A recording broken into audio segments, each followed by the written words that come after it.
How many history books mention the queen who outsmarted the British Empire, or the enslaved African who founded a free town in Mexico? These are the stories history often forgets, the black heroes whose contributions were deliberately minimized or erased from the mainstream narrative. Today, we shine a light on 6 remarkable figures whose lives demonstrate incredible courage, resilience, and a relentless pursuit of freedom and justice. Their names are Queen Nanny of the Morons, Gaspar Yanga, Queen Nzinga of Nongo and Matamba, Harriet Tubman, Bayard Rustin, and Reki Taylor. We begin in the rugged mountains of Jamaica, with a woman whose name echoes with power, Queen Nanny. Born in West Africa, possibly Ghana, she was brought to Jamaica as a slave.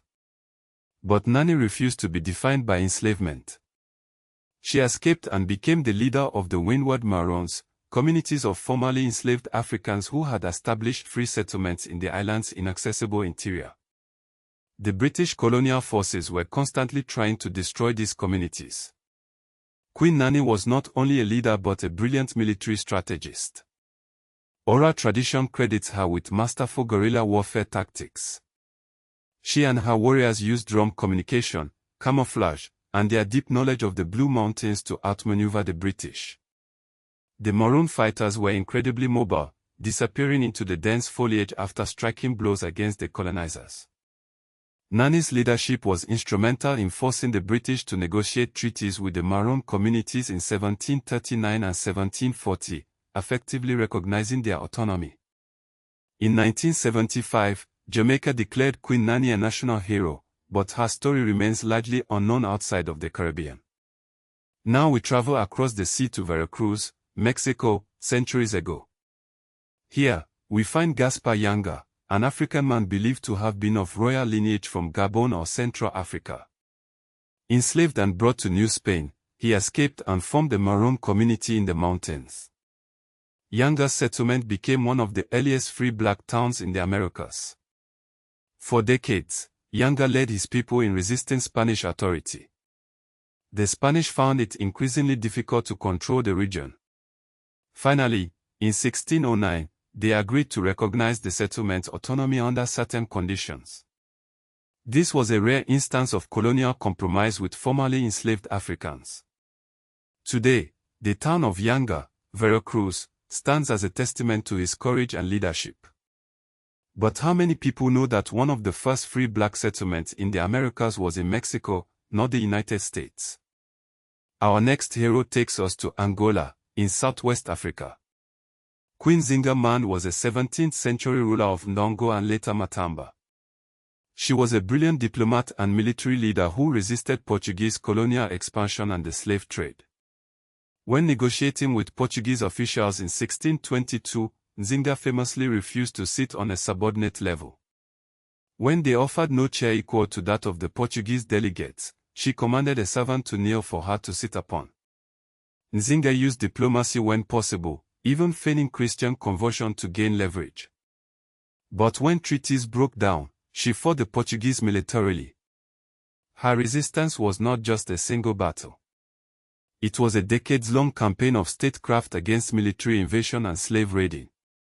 Nzinga's legacy remains powerful in Angola, where she is remembered as a symbol of anti-colonial resistance and female leadership. Across the Atlantic, in 19th century America, we encounter Harriet Tubman, sometimes called Moses, for leading her people to freedom. Born into slavery in Dorchester County, Maryland, around 1822, she escaped to freedom in 1849. But she didn't stop there. Tubman returned to the South again and again, conducting at least 13 missions to rescue enslaved people through the Underground Railroad. She personally led approximately 70 people to freedom, and helped countless others indirectly. What is less widely known is her service to the Union during the American Civil War. Tubman worked as a scout and a spy. In 1863, she helped lead the Combahee River Raid in South Carolina. This military operation liberated more than 700 enslaved people in a single stroke. Despite suffering lifelong health issues from a childhood head injury, Tubman dedicated her life to freedom.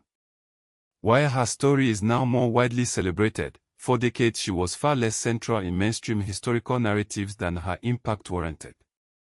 Bayard Rustin was the unsung architect of the civil rights movement, one of the most important but least publicly credited figures in the fight for equality in the United States.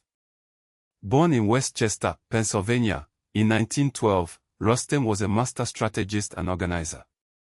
He was a principal organizer of the 1963 March on Washington for Jobs and Freedom, a pivotal event in the civil rights movement. Rustin helped design the march's logistics, crowd control, and program.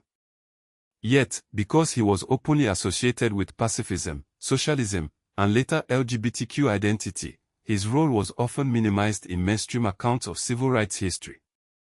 He had been arrested in 1944 for resisting draft registration as a conscientious objector, and later faced political attacks because of his sexuality.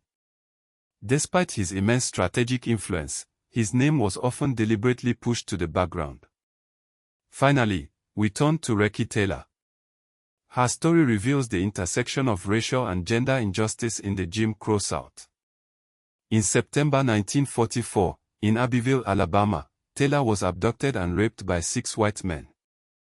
Despite clear evidence and national attention, her case did not result in convictions.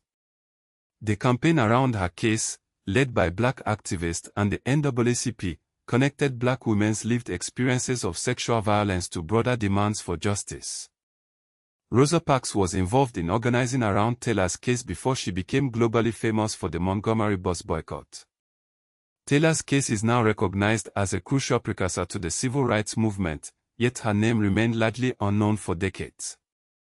Queen Nanny, Gaspar Yanga, Queen Nzinga, Harriet Tubman, Bayard Rustin, and Recky Taylor.